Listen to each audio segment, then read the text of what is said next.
Hey friends, time for chapter 11. That last chapter was one of the dream chapters. Varjak learned about awareness. Before that, remember, we left him asleep in the hut with a black and white cat. Chapter 11. Hey! Varjak heard the gravelly voice as if from a great distance. Hey you! Poor Jack, or whatever your name is, wake up! He opened his eyes. Once again, the dream was over. He was back in the soggy timber hut in the middle of the park. He was cold, wet, and hungry. Did you say something about breakfast? He groaned. He heaved himself up and scratched his ear. A trail of dirty water trickled out. Breakfast? Said another voice. Varjak looked at the door. It was open. A comfortable-looking cat with shaggy chocolate-brown fur sat there. I haven't heard that word in a long time, she said. Remember breakfast, Holly? A spiky black and white cat, called Holly, shook her head. Did you find anything? She asked. Not a sausage, but it looks like you have. The new cat winked at Varjak. Where did you dig him up? Mind your own business, said Holly. She turned to Varjak. The storm's over. It's time to go. He peered through the door. It was night again. It looked freezing out there. He had a memory flash of the sky bellowing with thunder. He couldn't stand to be alone so soon. Have a heart, Holly, said the chocolate-brown cat. Look at him. He's obviously not dangerous. She smiled at Varjak. My name's Tam. Don't you mind Holly here. She's in a bad mood right now, but her bark's worse than her bite. That's enough, snapped Holly. Varjak looked into her eyes. They were a sharp mustard colour.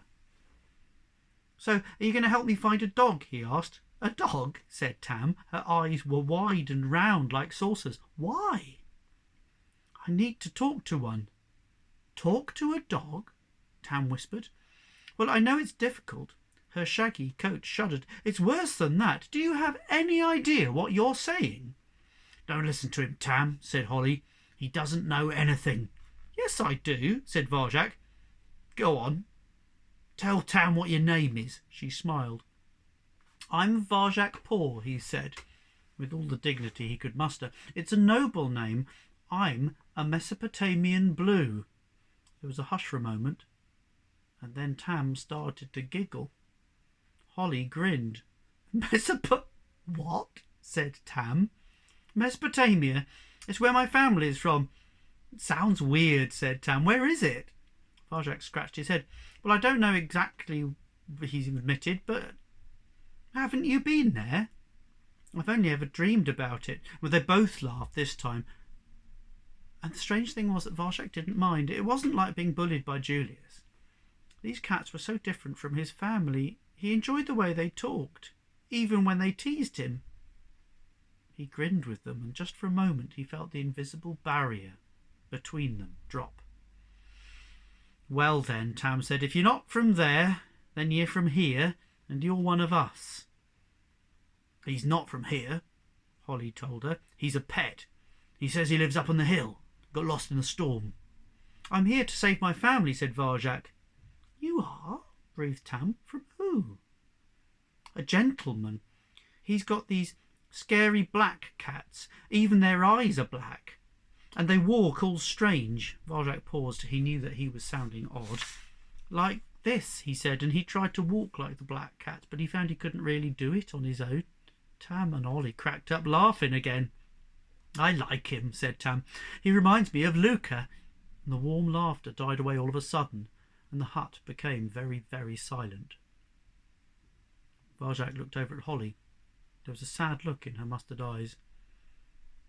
Luca's a friend of ours, said Tam. He used to be. He looked like me, but he sounded like you, and he could always make us laugh. Anyway, he ended up joining a gang. It was when the food started to run out. The gangs were taking everything. We were so hungry. I told him it was a bad idea, said Holly quietly. But he joined one anyway. And then he vanished. Some friend. He left you? Asked Varjak. Not left, said Holly. Vanished. It happens all the time in this city. She glanced at the door. Her invisible barrier was definitely back up again. But that's just what friends do. They're not worth having. Why not? Varjak thought he'd give anything and do anything to have a friend. Nothing could be worth more. Because they just let you down. They leave you in the end. It's best to be alone. Don't worry, Varjak, said Tam. She doesn't mean it. Holly tries to act all hard, but she's the best friend you could have. She likes you, really. I can tell. That's enough, shouted Holly. She looked hurt. If you two are such good friends now, why don't you just go off together? She stalked away, out of the hut, into the park. She was going. Varjak followed her. He had a strange feeling like something important was slipping through his pores. Wait, he said. Don't follow me, she growled as she padded off, tail held up, spiky and solitary, an unapproachable cat.